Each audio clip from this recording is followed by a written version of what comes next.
శ్రీమాత్రే నమః. ప్రేక్షకులకు ఆత్మబంధువులందరికీ కూడా నా హృదయపూర్వక శుభాభినందనలు. ముఖ్యంగా చాలామంది చాలా రకాలైనటువంటి బాధలు అనుభవిస్తూ ఉన్నారు. కొందరు ఆ బాధల్ని ఏ విధంగా తెలియజేయాలో కూడా చెప్పలేనటువంటి శారీరక రుగ్మతలు, ఆర్థిక ఇబ్బందులు, రకరకాలైనటువంటి చాలా రకాలైనటువంటి ఇబ్బందులతో సతమతం అవుతూ ఉన్నారు. వీరందరికీ కూడా కాలం కలిసి రాక నా టైం బాగాలేదు అంటూ ఉంటారు. ఇలా టైం బాగాలేదు అనే వాళ్ళందరికీ కూడా కాలం అంటే కాళ్ళు అంటే ఈ మన టైంలో కాలానికి అధిపతిగా ఖాళీగా తీసుకుంటాం. అలాగే కాలభైరవం కూడా కాలానికి అధిపతిగా చెప్తున్నాం. అలాంటి కాలభైరవం పూజించడం వల్ల మనకు వచ్చేటటువంటి సమస్యలకి పరిష్కారం దొరుకుతుంది. మరి కాలభైరవుడికి ఇష్టమైన రోజు రేపు వచ్చేటువంటి అష్టమి. దీన్ని కాలభైరవ అష్టమి అని కూడా పిలుస్తారు.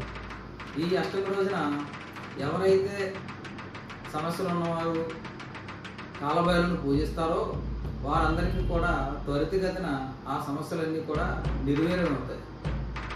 మరి ఏ విధంగా పూజించాలి, ఏం చేయాలనే దాని గురించి నేను ఇప్పుడు చెప్తాను. ఈ కాశీ క్షేత్రానికి క్షేత్రపాలకుడు కూడా మన కాలభైరవ స్వామి. అట్లాంటి అద్భుతమైన ఈ కాలభైరవ స్వామిని పూజించడం వల్ల చాలా మంచి ఫలితాలు పొందవచ్చు. ముఖ్యంగా కాశీ వెళ్ళి వచ్చిన వాళ్ళు కూడా ఇంటి దగ్గర వడల మామలు తయారు చేసి శునకానికి సమర్పిస్తారు.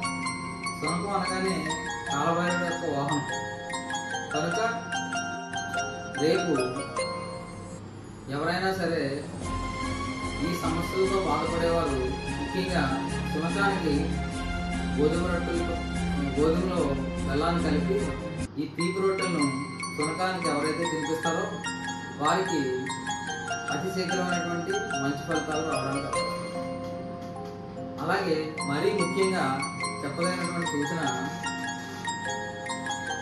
ఆ రోజు మీ పూజ గదిని శుభ్రం చేసుకుని పటాలన్నింటినీ శుభ్రంగా తుడిచి బొట్లు పెట్టి అత్యంత శుభ్రంగా చేసుకుని మీకు వీలైతే కాలభైరవ స్వామి ఫోటోని తీసుకొచ్చి మీ పూజ గదిలో పెట్టండి.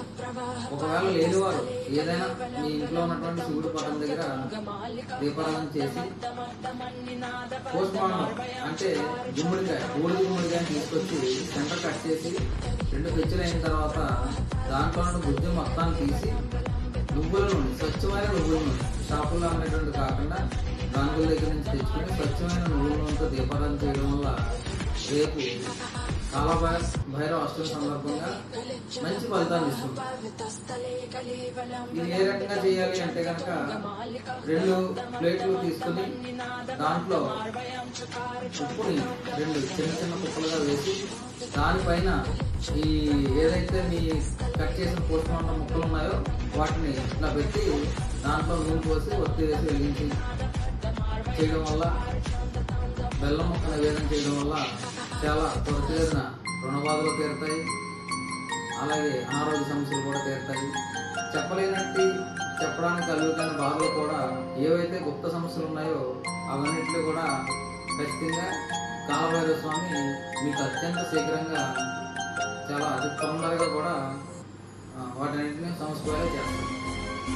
కనుక ఈ అష్టమిని ఎవరో కూడా మర్చిపోకుండా మీ వ్యాపార స్థలాల్లో కానీ మీ యొక్క పూజా గదిలో కానీ నేను చెప్పినటువంటి రెమెడీస్ చేసుకోవడం వల్ల చాలా అద్భుతమైన ఫలితాలు చూస్తారు.